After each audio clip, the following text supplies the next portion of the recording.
मित्रमैत्रिणींनो, मी वनश्री तुम्हा सर्वांचे reflective rise या पॉडकास्टमध्ये स्वागत करते. लुईस हे यांनी लिहिलेल्या तुमच्यातील शक्ती ओळखा या पुस्तकाचे वाचन आपण करत आहोत. या पुस्तकातील प्रकरण 4, जुन्याचं नूतनीकरण. किती का लहान असेना, पण पहिलं पाऊल टाका. तुम्हाला शिकायचंय या वस्तुस्थितीकडे लक्ष केंद्रित करा, म्हणजे चमत्कार घडेल. होकार खरंच काम करतो. आपले विचार आणि शब्द किती शक्तिशाली आहेत याविषयी जरा आणखी जाणून घेऊया. चांगले बदल घडवून आणायचे असतील तर आपल्या विचारांना आणि शब्दांना सकारात्मक रूप देण्याचे नव्याने शिकून घ्यावे लागेल. तुम्हाला स्वसंवाद म्हणजे स्वतःशी बोलण्यामध्ये होकारार्थी बदल करून घ्यायचा आहे ना, तर मग एक लक्षात ठेवा, प्रत्येक वेळेस तुमचे विचार आणि तुमचे शब्द होकारार्थी असायला हवेत यावर लक्ष ठेवावे लागेल. होकार ही सुरुवात आहे, तो परिवर्तनासाठी मार्ग खुला करतो. थोडक्यात म्हणजे तुम्हाला तुमच्या अंतर्मनाला हे सांगायचंय की मी जबाबदारी स्वीकारणार आहे. बदल घडवून आणण्यासाठी मी बरंच काही करू शकतो. होकारार्थी याचा अर्थ बोलताना वाक्य किंवा शब्द जाणीवपूर्वक असे निवडायचे की ज्यामुळे तुमच्या आयुष्यातल्या काही गोष्टी काढून टाकल्या जातील आणि काही गोष्टी नव्याने निर्माण होतील. हे तुम्हाला सकारात्मक पद्धतीने करायचे आहे. तुम्ही जर आता मला कधीच आजारी पडायचं नाही असं म्हणालात तर अंतर्मनाला त्यातलं आजारी पडायचं एवढंच समजतं. जे सांगायचं ते अगदी स्पष्टपणे सांगायचं आहे. मला आता खूप छान वाटतंय, मी आरोग्यदायी आहे. अंतर्मन सरळ मार्गाने चालतं. ते डावपेच किंवा व्यूहरचना आखत नाही. जे ऐकतं तेच करतं. माझी कार मला आवडत नाही असं तुम्ही म्हणालात तर अंतर्मन तुम्हाला नवीन कार घेऊन देणार नाही, कारण तुम्हाला काय हवंय ते त्याला समजलेलं नसतं. तुम्ही नवीन कार घेतली तरी काही दिवसातच आवडेनाशी होईल, कारण तेच तुम्ही अंतर्मनाला सांगितलेलं असतं. अंतर्मनानं कार आवडत नाही एवढंच ऐकलेलं असतं. तुम्हाला जे काही हवंय ते अगदी स्पष्टपणे सकारात्मक पद्धतीने सांगायला हवं. मला माझ्या सर्व सुखसोयी पुरवणारी एक सुंदर कार हवीये असे. एखादी गोष्ट अगदी मनापासून आवडत नसेल तर तिला काढून टाकण्याचा मला एक झटपट उपाय सापडला आहे. तो म्हणजे त्या गोष्टीला प्रेमानं आशीर्वाद देऊन निरोप द्या. मी तुला प्रेमपूर्वक आशीर्वाद देतो, तुला सोडून देतो व मुक्त करतो. हा उपाय तुम्हाला व्यक्तींसाठी, प्रसंगासाठी, वस्तूसाठी किंवा जागेसाठी कशासाठीही वापरता येईल. एखादी वाईट सवय सोडायची असली तरी सुद्धा हा उपाय करून बघा काय होतं ते. एकानं सिगरेट सोडताना प्रत्येक वेळेस मी तुला प्रेमपूर्वक निरोप देत आहे, तुला मुक्त करीत आहे असं म्हणायला सुरुवात केली. काही दिवसातच त्याचं सिगरेट पिणं कमी झालं आणि काही आठवड्यात बंदच झालं. चांगलं मिळण्याचा हक्कच आहे तुमचा. जरा क्षणभर विचार करा, आता या क्षणी तुम्हाला काय हवंय? आजच्या दिवशी तुम्हाला काय हवंय? विचार करा आणि जे हवं त्याचा उच्चार करून म्हणा, मी जे काही हवं आहे ते म्हणा, याचा स्वीकार करतो. इथं बरेचशी माणसं अडखळताना मी बघितलंय. अगदी खरं सांगायचं तर आपल्याला जे हवंय त्याला आपण लायक नाही असंच आपण समजत असतो. ही नकारात्मकता आपल्या आत असलेल्या सामर्थ्याच्या आड असते. आपण लायक नाहीत हे अगदी थेट आपल्या बालपणापासून आलेलं असतं. बरेच जण मला येऊन सांगतात की लुईस, तुझा होकारात्मक प्रयोग काही कामाचा नाही आणि या होकाराचा सुद्धा काही संबंध नाही. चांगल्या गोष्टीला आपण लायक समजत नाही, हा समजच अडथळा आणत असतो. आपण एखाद्या गोष्टीला लायक आहोत की नाहीत या विश्वासाचा पडताळा घेण्यासाठी होकारार्थी वाक्य म्हणा आणि आपल्या मनात कोणते विचार येतात ते बघा. ते लिहून काढा, कारण ते कागदावर उतरवल्याने आणि वाचून काढल्यानेच त्याची स्पष्ट कल्पना येऊ शकते. तुम्ही स्वतःला लायक समजत नसाल, स्वतःवर प्रेम करीत नसाल किंवा आणखी अशाच गोष्टींना लायक समजत नसाल तर ही समजूत किंवा हे मत तुम्ही दुसऱ्याकडून उसने घेतले आहे व तेच सत्य आहे असं समजत आहात. चांगल्या गोष्टींसाठी आपण लायक आहोत यावर आपला विश्वास नसला तर ते आपण वेगवेगळ्या मार्गाने प्रकट करतो, गोंधळ निर्माण करतो, वस्तू हरवतो, स्वतःला दुखवतो किंवा मग अपघात होतात, आपण घसरून पडतो. पण आता आपल्याला वेगळी सुरुवात करायची आहे. जीवन जे जे देणार आहे ते ते घ्यायला आपण लायक आहोत यावर विश्वास ठेवायला सुरुवात करायची आहे. नकारात्मक समज काढून टाकण्यासाठी सर्वात आधी कोणता विचार करायला हवा? कोणता असा पाया घालायला हवा ज्यावर आपण भक्कमपणे उभे राहू शकतो?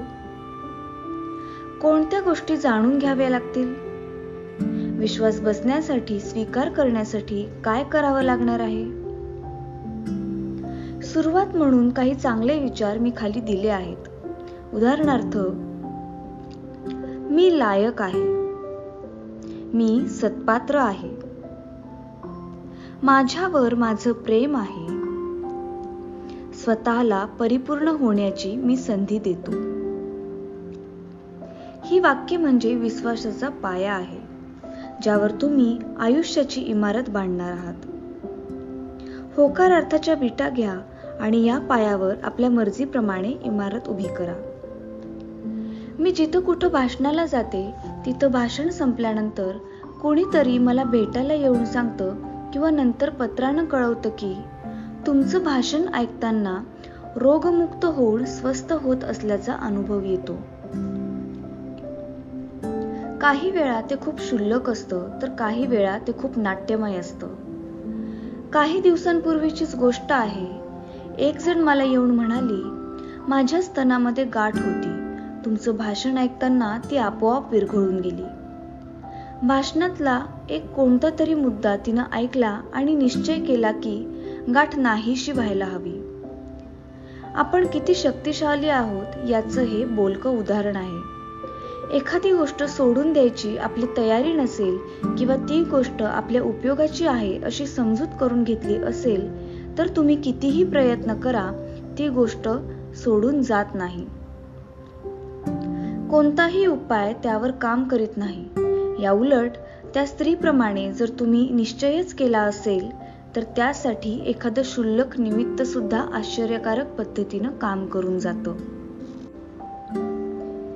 एखादी गोष्ट तुम्हाला सोडावीशी वाटत नसेल तर स्वतःला विचारा, या गोष्टीचा खरंच मला काही उपयोग आहे का? त्यापासून काय फायदा आहे?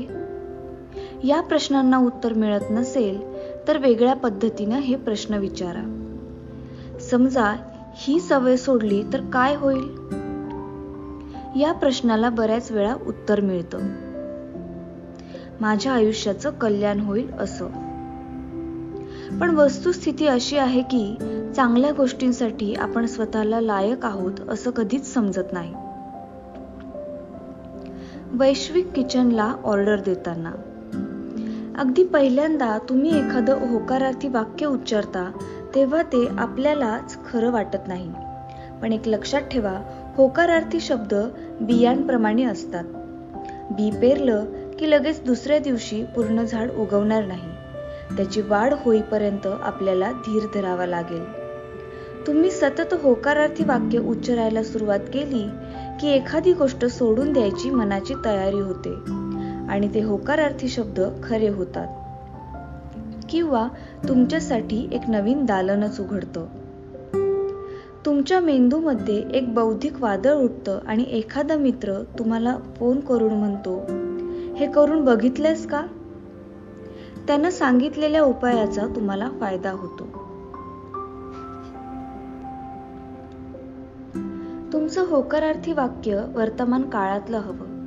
त्याची कविता करून चाल लावून गाता पण येईल. सतत सारखं अखंडपणे तेच मनातल्या मनात गात राहा, म्हणत राहा. पण एक लक्षात ठेवा, एखाद्या व्यक्तीला एखादी कृती करायला सांगू नका. तो आता माझ्यावर प्रेम करणार आहे असं म्हणू नका. असं म्हणणं म्हणजे त्या व्यक्तीवर नियंत्रण मिळवण्याचा प्रयत्न करण्यासारखं आहे. तसं केलंच तर ते बूमरँग सारखं तुमच्यावरच उलटेल. कारण तुमच्या मनासारखं झालं नाही तर तुम्हाला वाईट वाटेल. त्याऐवजी असं म्हणा, माझ्यावर प्रेम करणारी एक व्यक्ती मला मिळाली आहे जी. मग तुम्हाला अपेक्षित अशा सर्व गुणांचा उल्लेख करा. असं केल्याने तुमच्या आत असलेल्या शक्तीला तुम्ही तुमच्या अपेक्षेप्रमाणे त्या गुणांची व्यक्ती तुमच्याकडे खेचून आणायला संधी देता. एखाद्या व्यक्तीची आध्यात्मिक पातळी कोणती आहे हे तुम्हाला माहीत नसतं. त्याच्या जीवनात हस्तक्षेप करण्याचा तुम्हाला अधिकारही नसतो. तुमच्याही जीवनात कुणी हस्तक्षेप केला तर ते तुम्हालाही आवडणार नाही. एखादी व्यक्ती आजारी असेल तर तिला बरं होण्याच्या शुभेच्छा द्या. तिला बरं करण्याची आज्ञा अंतर्मनाला देऊ नका. कसा विचार करायचा? तर वैश्विक किचनला ऑर्डर देण्यासारखा करा. हॉटेलमध्ये गेल्यावर वेटरला तुम्ही ऑर्डर देता, पण त्याच्या मागोमाग जाऊन किचनमध्ये त्यानं तुमची ऑर्डर सांगितली का, किंवा तेथील स्वयंपाक्याने तुमच्या ऑर्डरीप्रमाणे पदार्थ बनवायला घेतलेत का, हे तुम्ही किचनमध्ये जाऊन प्रत्यक्ष बघत नाही. तर तोपर्यंत तुम्ही टेबलवरचा ग्लास उचलून पाणी पिता किंवा सोबत असलेल्या व्यक्तीशी गप्पा मारता. तुम्ही सांगितलेली ऑर्डर तयार होत आहे आणि तयार झाल्यावर ती तुमच्या टेबलवर येणार आहे हे तुम्हाला माहीत असतं. होकारार्थी विचार करायला सुरुवात केली की नेमकं असंच होतं. तुम्ही वैश्विक किचनला ऑर्डर दिली की आपला स्वयंपाकी म्हणजे परमेश्वर ती ऑर्डर तयार करायला लागतो. तोपर्यंत तुम्ही तुमची नेहमीची कामे करीत राहा. ऑर्डर तयार झाली की तुमच्यापर्यंत येणार आहे हे नक्की. ती तयार होते. आता समजा तुमच्या ऑर्डरप्रमाणे पदार्थ तयार झाला नसेल तर तुम्ही तो नाकारू शकता, परत पाठवू शकता किंवा तुम्ही तो खाऊ शकता. वैश्विक किचनच्या बाबतीतही असंच आहे. तुम्हाला हवं ते मिळालं नाही तर तुम्ही तसे सरळ सांगा, नको, मला जे हवं होतं ते हे नाही, मला हे हवंय. कदाचित असंही असू शकेल की ऑर्डर देताना तुमच्या मनात गोंधळ असेल. इथं पण हाच विचार आहे, सोडून देण्याचा. माझ्या उपचारानंतर आणि ध्यानधारणेनंतर मी नेहमी आता सगळं तुझ्यावर असं म्हणत असते. म्हणजे मला असं म्हणायचं असतं की हे परमशक्तिमान, आता मी हे सगळं तुझ्या हातात सोपवत आहे, तुला अर्पण करत आहे. सायन्स ऑफ माइंडमध्ये शिकवली जाणारी आध्यात्मिक मानसिक उपचार पद्धती अतिशय प्रभावी आहे. तुम्हाला याविषयी आणखी माहिती हवी असेल तर जवळच्या स्थानिक रिलिजियस सायन्स चर्चमध्ये चौकशी करा किंवा अर्नेस्ट होम्सची पुस्तके वाचा. अंतर्मनाचे नूतनीकरण करणे. आपले विचार साचत जातात आणि आपल्या नकळत जुने विचार वर येतात. आपल्या मनाचे नूतनीकरण करायला सुरुवात केली की आपण कधी पुढे जातो, कधी थोडेसे मागे जातो किंवा पुन्हा थोडेसे पुढे जातो. हे अगदी स्वाभाविक आणि नैसर्गिक असतं. तो सरावाचा एक भाग आहे. कोणतीही नवीन कला तुम्ही पहिल्या 20 मिनिटात पूर्णपणे शिकू शकत नाही. कॉम्प्युटर शिकतानाच आठवा. किती वैताग येत होता. त्याला सराव लागतो. तो कसा काम करतो, त्याचे नियम आणि पद्धत काय असते हे माहीत करून घ्यावे लागते. माझ्या पहिल्या कॉम्प्युटरला मी जादूगरीणच म्हणायचे. मी तिच्यावर प्रभुत्व मिळवल्यावर ती मला खरोखरच काय हवं ते जादूसारखं आणून देत असे. कॉम्प्युटर शिकत असताना मी कधी चुकीच्या दिशेला जात असे. कधी कधी तर मी टाईप केलेला मजकूर डिलीट व्हायचा. मग तो पुन्हा टाईप करावा लागायचा. या सगळ्या चुका होऊन सुद्धा मी त्या प्रवाहात कसं पोहायचं ते शिकले. जीवनाच्या प्रवाहात पोहायचं असेल तर आपलं अंतर्मन एखाद्या कॉम्प्युटर सारखं असतं हे लक्षात घ्यायला हवं. जे आत टाकलं तेच बाहेर पडतं. तुम्ही नकारात्मक विचार आत टाकले तर नकारात्मक अनुभव बाहेर पडतात. विचार करण्याची नवीन पद्धत शिकण्यासाठी सराव करण्याची आवश्यकता असते. थोडा धीर धरा. एखादी नवीन गोष्ट शिकताना जुनी सवय उफाळून वर आली तर छे मी काही शिकलोच नाही असं म्हणणार का? त्याऐवजी ठीक आहे, आपण पुन्हा नव्याने प्रयत्न करू असं म्हणा. तुम्हाला वाटत असेल जुना विषय केव्हाच संपला, आता त्याच्याशी काही संबंध उरला नाही, पण त्याचा पडताळा बघितल्याशिवाय तुम्हाला ते समजणार कसं? त्यासाठी जुनी गोष्ट मुद्दाम समोर आणा आणि तुमची प्रतिक्रिया काय होते ते बघा. तुम्ही जर जुन्या गोष्टीला किंवा सवयीला बळी पडलात तर त्याचा अर्थ तुम्ही काही शिकला नाहीत. तुम्हाला आणखी बरीच मेहनत घ्यावी लागणार असा होतो. आणखी एक गोष्ट लक्षात ठेवा, तुम्ही किती पुढे गेलात हे बघण्यासाठी ही एक छोटीशी चाचणी आहे. तुम्ही होकारार्थी वाक्ये पुन्हा पुन्हा म्हणून सराव केला असेल, स्वतःविषयीचे सत्य पुन्हा पुन्हा ठसवून घेतले असेल तर तुमची प्रतिक्रिया वेगळी असेल. आजारपण असो, आर्थिक समस्या असो किंवा नातेसंबंधातला तणाव असो, त्या परिस्थितीला तुम्ही वेगळी प्रतिक्रिया दिली तर असं समजा की तुम्ही योग्य मार्गावर चालत आहात. आता त्याच मार्गाने पुढे जायला हरकत नाही. आपल्याला एक एक थरावर काम करायचंय हे लक्षात ठेवा. एक शिखर गाठलं तर आपण जिंकलो असं वाटत असेल, पण त्याच वेळेस एखादी जुनी गोष्ट उफाळून वर आली तर तुम्ही दुखावले जाल किंवा आजारी पडाल आणि काही काळ स्वतःला सावरू शकणार नाही. तुम्हाला बरंच काम करावं लागणार आहे, तेव्हाच तुम्ही दुसऱ्या थरापर्यंत पोहोचू शकाल. मी तितकासा चांगला नाही असं समजू नका, कारण एखादी गोष्ट काढून टाकण्याचा तुम्ही प्रयत्न केलात तर ती पुन्हा येते. जुनीच गोष्ट पुन्हा समोर आली तर मी वाईट आहे असं समजण्याचं कारण नाही हे माझ्या लक्षात आलं. तेव्हा मला पुढे जाणं खूप सोपं गेलं.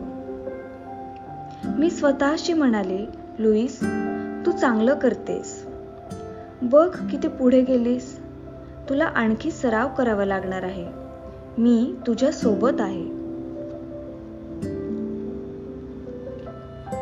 माझा असा ठाम विश्वास आहे की या ग्रहावर योग्य वेळी योग्य ठिकाणी जन्म घेण्याचं ठरवूनच आपण येत असतो. अध्यात्माच्या उत्क्रांतीच्या मार्गावर पुढे जाण्यासाठी एखादी विशिष्ट गोष्ट करण्याच्या हेतूने आपण या काळाची मुद्दामच निवड केलेली आहे. जीवनाची कार्यपद्धती तुमच्या समोर सकारात्मक आणि निकोप पद्धतीने उलगडाविषयी वाटत असेल तर आपले वैयक्तिक सत्य जाहीर करून टाकणे हा एक चांगला मार्ग आहे. तुमच्या आशा आकांक्षा सफल होण्याच्या आड येणाऱ्या मर्यादित गैरसमजांपासून जाणीवपूर्वक दूर जा. मनामध्ये नकारात्मक विचार करण्याची जी पद्धत आहे ती मी पुसून टाकणार आहे असं ठरवून टाका. भीती विसरून जा, ओझं टाकून द्या. खाली दिलेली वाक्ये कित्येक काळापासून माझ्या उपयोगी पडत आहेत. ती अशी आहेत: माहिती करून घेण्यासारखी कोणतीही गोष्ट माझ्या समोर प्रकट होते. मला गरज असलेली कोणतीही गोष्ट योग्य वेळी योग्य ठिकाणी व योग्य क्रमाने मिळते. जीवन आनंदमय आणि प्रेमानं भरलेलं आहे. मी चांगली किंवा चांगला आहे मी आवडण्यासारखी किंवा आवडण्यासारखा आहे. मी आवडतोच किंवा मी आवडतेच. मी आरोग्यदायी आहे, उत्साहाने परिपूर्ण आहे. मी कोणत्याही दिशेला वळले तरी माझी भरभराटच होत आहे. स्वतःला बदलण्याची आणि प्रगती करण्याची माझी इच्छा आहे. माझ्या विश्वात सगळं काही सुरळीत आहे. आपण प्रत्येक क्षणाला नेहमीच 100% सकारात्मक नसतो असं माझ्या लक्षात आलंय. यात मी सुद्धा आलेच. जीवन हा एक सुंदर आनंददायक अनुभव आहे असं जेवढं शक्य आहे तेवढं मी बघण्याचा प्रयत्न करते. मी सुरक्षित आहे असा माझा विश्वास असतो. हे माझे मी वैयक्तिक नियम करूनच टाकले आहेत.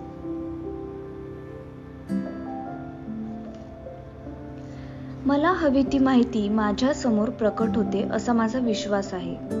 म्हणून मी माझे कान आणि डोळे सदैव उघडे ठेवते. कॅन्सर झाल्यावर मला एकदा वाटलं की पाद प्रतिक्षिप्त करणारा म्हणजेच फूट रिफ्लेक्सोलॉजिस्ट मला उपयोगी ठरेल. एकदा संध्याकाळी मी एक भाषण ऐकायला गेले होते. नेहमी मी पहिल्या रांगेत बसते. वक्त्याच्या अगदी जवळ असावं अशी माझी इच्छा असते. पण त्या दिवशी मला शेवटच्या रांगेत बसण्याची वेळ आली.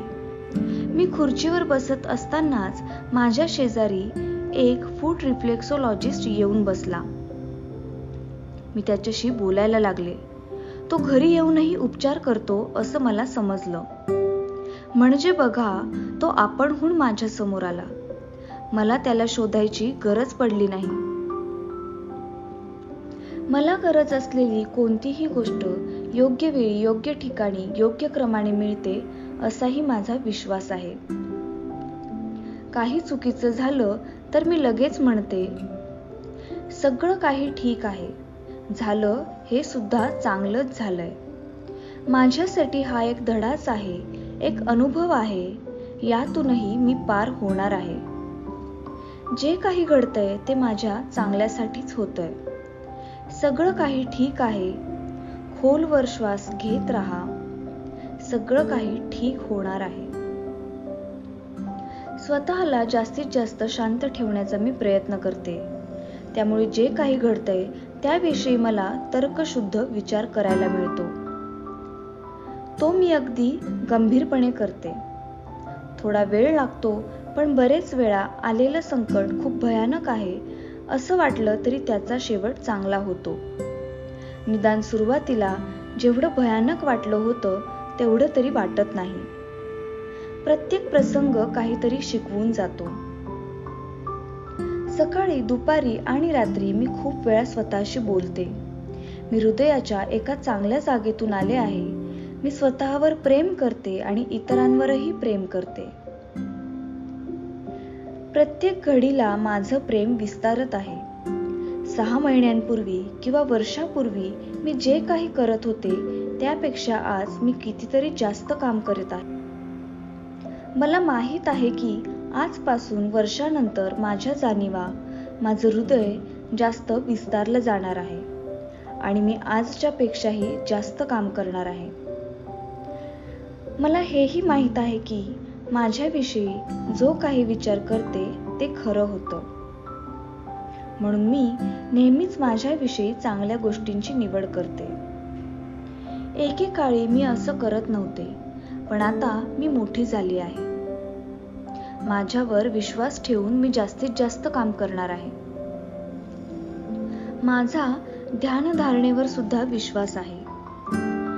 स्वतःशी बोलणं बंद करून आतला आवाज ऐकणं म्हणजे ध्यान करणं असं मला वाटतं.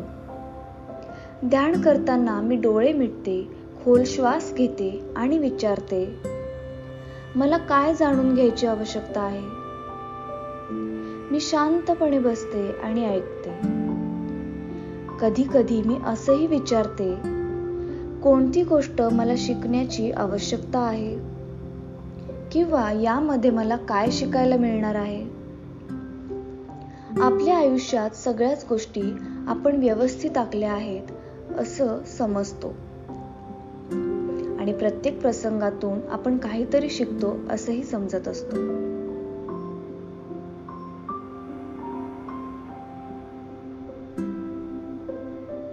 ध्यान करायला मी पहिल्यांदा सुरुवात केली तेव्हा 3 आठवडे माझं डोकं भयानक दुखायचं. ध्यान माझ्यासाठी अगदीच अनोळखी आणि माझ्या अंतरंगातल्या व्यवस्थेच्या अगदी विरुद्ध होतं. पण मी चिकाटी सोडली नाही. नंतर माझं डोकंही दुखायचं बंद झालं. ध्यान करताना कित्येक नकारात्मक गोष्टी उफाळून वर येत असतील तर त्यावर येण्याची गरज आहे असं समजा. तुम्ही शांत झालात की त्या वर येऊ लागतात.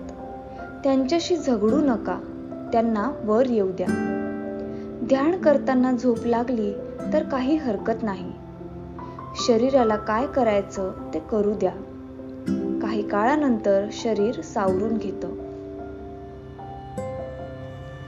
नकारात्मक समजुती बदलून टाकणं ही नूतनीकरणाची प्रक्रिया खूप प्रभावी आहे.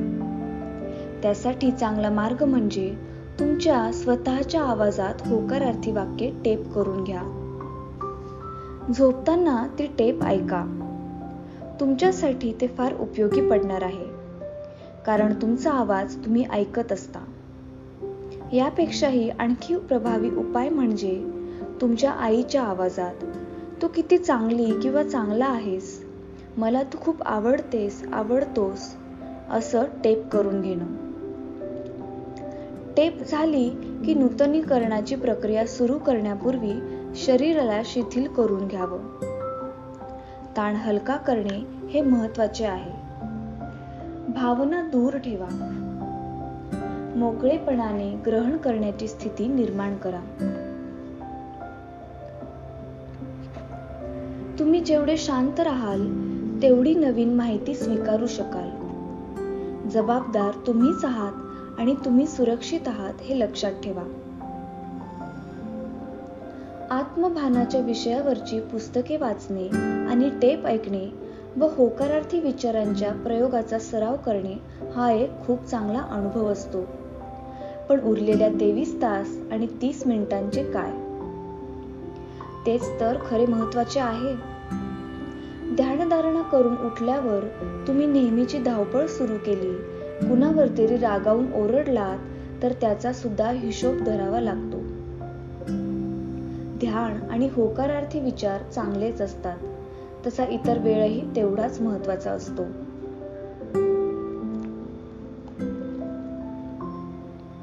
शंकेला आठवण करून देणारा मित्र समजा. बरेच जण मला विचारतात, आम्ही होकारार्थीचे प्रयोग योग्य पद्धतीने करत आहोत ना? काम करताना सुद्धा तो केला तरी चालतो का? तुमच्या मनात ज्या शंका निर्माण होतात त्यांच्याकडे जरा वेगळ्या प्रकाराने बघा. आपलं अंतर्मन शरीरामध्ये मणिपूर चक्रामध्ये म्हणजेच बेंबीजवळ असतं असं मला वाटतं. एखादी गोष्ट अचानक अनपेक्षितपणे घडते किंवा धक्का बसतो तेव्हा पोटात खड्डा पडल्यासारखं वाटतं, ते याचमुळे. तुम्ही जे ग्रहण करता ते सगळं साठवून ठेवत असता. लहानपणी आपण जे काही ऐकलेलं असतं, जे काही केलेलं असतं, आतापर्यंतचे आलेले सगळे अनुभव, सगळं बोलणं, हे सगळंच्या सगळं या मणिपूर चक्र नावाच्या कपाटात साठवून ठेवलेलं असतं. तिथं एक संदेशवाहक दूतही असावा अशी माझी कल्पना आहे. आपले विचार, आपले अनुभव हे दूत गोळा करतात आणि त्या फाईल्स कपाटात योग्य जागी लेबल लावून क्रमवार लावून ठेवतात. आपल्यापैकी बऱ्याच जणांच्या कपाटात मी चांगला नाही, मला ते जमणार नाही, माझ्या हातून काहीच बरोबर होत नाही अशा नावाच्या फाईल्सचा ढीग रचून ठेवलेला असतो. आपण या फाईल्सच्या ढिगाखाली दाबून गेलेलो असतो आणि अचानक आपण होकारार्थी विचार करायला लागतो. मी खूप सुंदर आहे, मी स्वतःवर प्रेमही करतो, अशा पद्धतीचे. संदेशवाहक दूत तो विचार बघून गोंधळतात. अरे हे काय? हे कपाटात कुठे ठेवायचं? आम्ही तर हे कधीच बघितलं नव्हतं. तर या संदेशवाहक दूतांना शंका असं नाव आहे. हे शंकेखोरा, इकडे ये, इथं काय चाललंय ते बघ. मग शंखेखोर दूत तो विचार घेतो आणि अंतर्मनाला विचारतो, हे काय, तू तर नेहमीसारखा विचार करत नाहीस. अंतर्मनाच्या पातळीवर या प्रश्नाला तुम्ही 2 प्रकारे उत्तर देऊ शकता.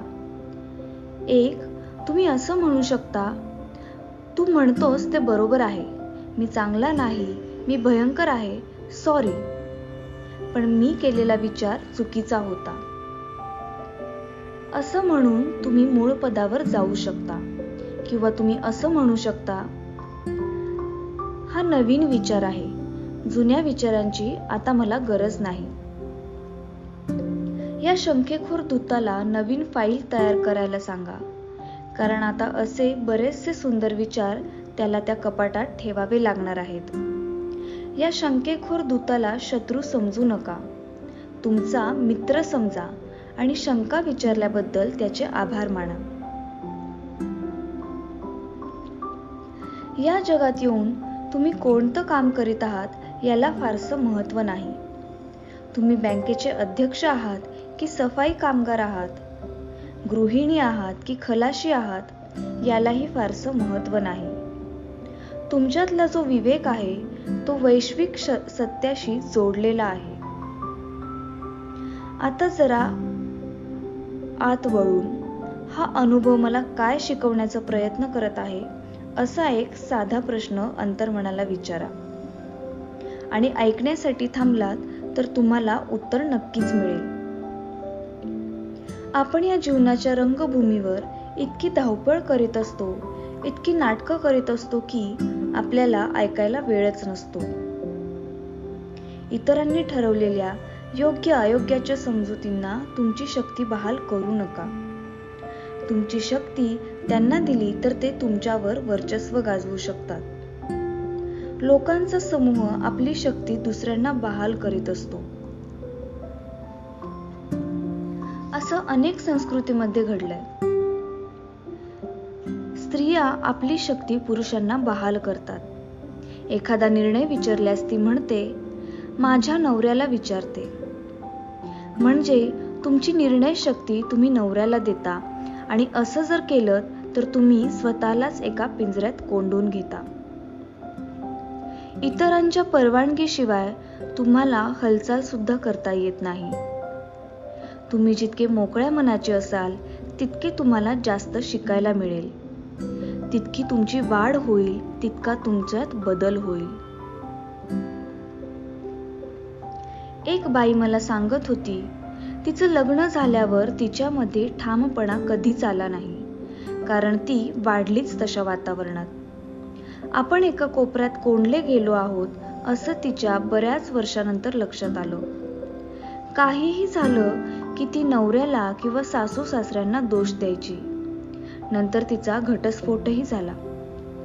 तरी सुद्धा तिच्या जीवनात जे काही चुकीचं घडलं त्याला आपला नवराच दोषी आहे असं ती आजही म्हणते. विचार पद्धतीमध्ये परिवर्तन घडवून आणण्यासाठी आणि आपल्या शक्तीचा ताबा घेण्यासाठी तिला 10 वर्ष लागली. ती बोलू शकली नाही, स्वतःला पाठिंबा देण्यासाठी भक्कमपणे उभी राहू शकली नाही. याला तिचा नवरा किंवा सासू सासरे जबाबदार नव्हते, तर ती स्वतःच जबाबदार होती हे तिच्या लक्षात आले. तिच्या आत ती किती शक्तिहीन आहे हे त्यांच्या वागण्यातून दिसत होतं एवढंच. काही पुस्तके, मासिके यांच्या वाचनाच्या प्रभावामुळे तुम्ही तुमची शक्ती दुसऱ्याला देऊ नका.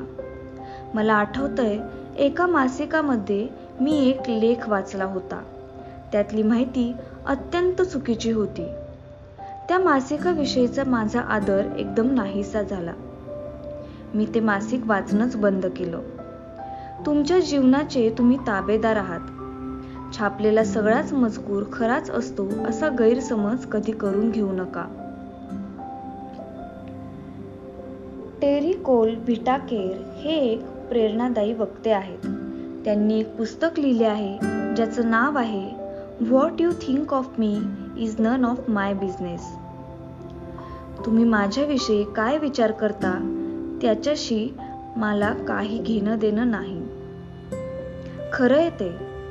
माझ्याविषयी तुम्ही जो विचार करता त्याची स्पंदनं बाहेर पडली तरी ती पुन्हा तुमच्याकडेच माघारी येणार आहेत. आत्मसाक्षात्कार झाला की आपण काय करत आहोत याचं आपल्याला भान येतं आणि त्या अनुरूप आपण जीवनात बदल करायला लागतो. आयुष्य तुमच्यासाठी सदैव हजर आहे. फक्त तुम्ही हाक मारा. तुम्हाला काय हवं आहे ते सांगा आणि काय घडतंय ते बघा. अशा पद्धतीने प्रकरण 4 चे वाचन येथे पूर्ण झाले आहे. धन्यवाद.